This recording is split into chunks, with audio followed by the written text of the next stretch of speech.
ibinigay sa atin ng ilan sa mga tauhan ng St. Luke's Medical Center. Hindi bababa sa 3 biktima ng pagsabog ng Tuserendra ang isinugod dito. Kabilang sa mga itinakbo ang isang biktima na sunog ang muka at katawan. Ang biktimang ito nakita raw ng aide ni Senator Alan Peter Cayetano na si Henry Vega. Tumangging humarap si Vega sa kamera pero ayon sa kanyang impormasyon, bisita raw ang lalaki sa unit kung saan nagkaroon ng pagsabog. Magsasara na raw ito ng pinto ng unit nang mangyari ang insidente. Batid na raw ang pagsabog ni Taguig Mayor Lani Cayetano, asawa ni Senador Cayetano. Nakausap ko rin ng isang Benedict Decano na hindi rin humarap sa kamera, na pinsan naman ng isa sa mga sinugod din sa ospital. Nasa isang AUV raw ang pinsan niya nang bumagsak ang malaking tipak ng pader mula sa condo unit. Sa lakas ng pagsabog, natanggal daw ang rear view mirror ng sasakyan ng pinsan. Hindi man nasugatan. Hindi na raw nakakapagsalita ang pinsan, kaya dinala rito sa ospital. Mahigpit din ang pagbabantay na ginagawa ng mga security personnel ng St. Luke's. Nagtungo rin dito ang mga barangay tanod ng Taguig para kumuha ng impormasyon at mga pangalan ng biktima, pero wala ding ibinigay. Request daw ng mga kamag-anak ng biktima na huwag na munang maglabas ng impormasyon. At hanggang sa ngayon nga, Igan, ay labas-masok pa rin ang mga otoridad dito nga sa emergency room ng St. Luke's Medical Center. Pero hanggang sa ngayon rin, wala pa rin silang ibinibigay o kinukumpirma na anumang impormasyon. At yan na muna ang latest mula dito sa Taguig. Ako, si Katrina Son, ang inyong saksi. Ilang saksi rin sa pagsabog ang nakausap ng GMA News.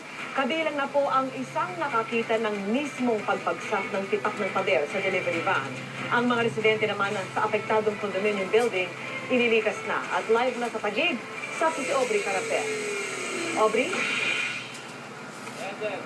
Bigay hanggang sa mga oras na ito ay hindi pa pinapabalik yung ilang nilikas na residente doon sa Tuserendra kung saan nangyari ang pagsabog.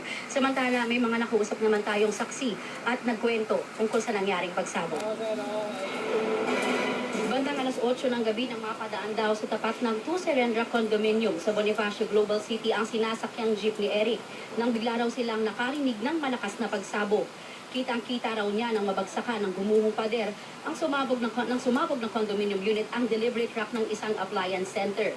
Narinig din ni Basil Bolinao ang pagsabog habang nagja-jogging sa loob ng Bonifacio Global City. Ang Indian national naman na si Aditi Tando na nakatira sa kalapit ng condominium na One Serendra, rinig din ang pagsabog. Nag-alala nga raw sila agad sa mga kaibigan na nakatira sa Two Serendra condominium, pero agad naman daw na in-evacuate ang mga nakatira doon. Kung hindi po kami naka-overtake, malamang kami yung tinamaan. Akala namin talaga bomb. But sabi namin either malakas na thunder lang siguro yan. So, business as usual dun sa site niya. 2 of them, I think, are back into Surrender because the explosion took place is far from where they stay. So they've been asked to get inside the home. Earlier, they were evacuated. Sa mga ko nakikita. Vicky, matapos naman nangyari ang pagsabog ay mapapansin na business as usual ang mga katabing establishmento dito sa Two Serendra. At yung ibang mga residente naman ng Two Serendra na medyo malayo doon sa sumabog ng condominium unit ay inabisuhan na lang na manatili sa loob ng kanilang mga residential unit. At live mula dito sa Taguig City, ako si Aubrey Carampel, ang inyong saksi. Sa ibang balita, patay ang isang Pilipina-American sa Virginia sa Amerika ng pagbabarilin na mga pulis matapos umanong magwala sa pinagtatrabahuan niyang warehouse store. Pero ang kanyang ina, kinwestiyon ang umano'y kalabisa naman sa aksyon ng mga otoridad. Saksi si Cara David. Sa 13 taong paninirahan sa Amerika, kilalang masayahin daw ang 38 anyos na si Maylene De Leon Scott, ayon sa kanyang mga kaanak. Purong Pilipina si Maylene pero kalaunay naging US citizen din. Ni minsan daw, di naisip ng kanyang pamilya na masasako siya sa isang malagim na pangyayari. Pero kahapon, bigla raw nagwala at naging bayulete si Maylene sa loob ng pinapasukang warehouse store sa Sterling, Virginia.